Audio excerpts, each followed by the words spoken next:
Monsieur le commissaire désigné, bonjour. Je voudrais vous donner une nouvelle occasion de parler du pacte pour les océans.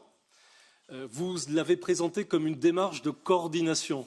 Si ce n'était que cela, nous serions très déçus. Donc j'aimerais vous entendre sur les outils nouveaux dont vous allez disposer pour réussir cette coordination, puisque cela n'a jamais été fait dans le passé. Et j'aimerais que vous puissiez revenir sur la question nouvelle législation ou pas. Dans votre introduction, vous avez dit non. Ensuite, vous avez donné une ouverture en répondant à mon collègue Bahada en disant qu'on pourrait en discuter ensemble.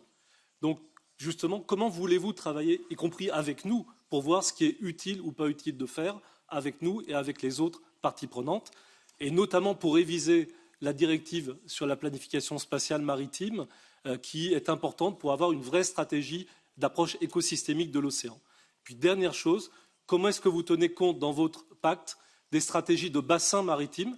Vous avez répondu à des questions sur la Baltique et la Méditerranée, mais pas de manière générale. Et est-ce que vous allez soutenir la mise en œuvre des macro-régions Méditerranée et peut-être Atlantique? Merci. Merci, Monsieur le Président. Monsieur Varelli, bonsoir. Mes questions vont être précises et interrogent soit votre capacité d'action en tant que commissaire désigné, soit vos convictions personnelles. Considérez-vous que la santé sexuelle et reproductive doivent être un élément essentiel de l'Union de la santé? Je pense notamment ici à l'accès à l'avortement et à des produits de contraception et d'hygiène féminine abordables, y compris les stérilets, les tampons et les préservatifs. En conséquence, soutiendrez-vous l'intégration des droits à la santé sexuelle et reproductive dans la Charte européenne des droits fondamentaux? Par ailleurs, êtes-vous favorable à un accès effectif, sûr et légal à l'avortement grâce à des services médicaux adaptés présents sur tout le territoire européen?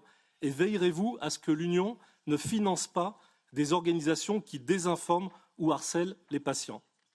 Enfin, vous engagez-vous à agir pour que la situation des personnes transgenres ou non-binaires ne soit plus considérée comme une maladie dans certains États membres? Merci.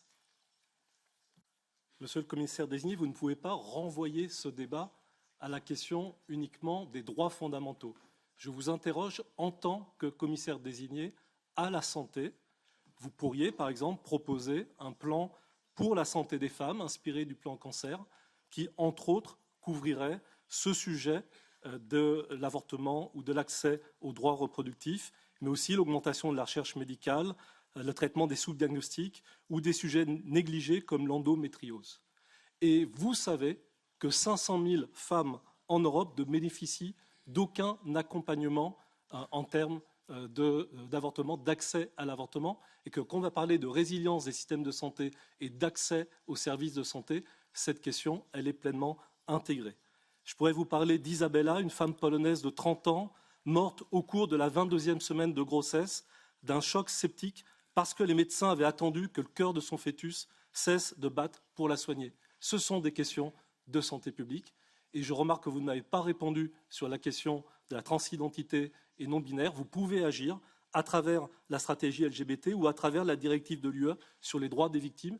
Est-ce que vous allez le faire? Est-ce que vous pouvez répondre concrètement aux questions que je vous ai posées qui relèvent de la santé?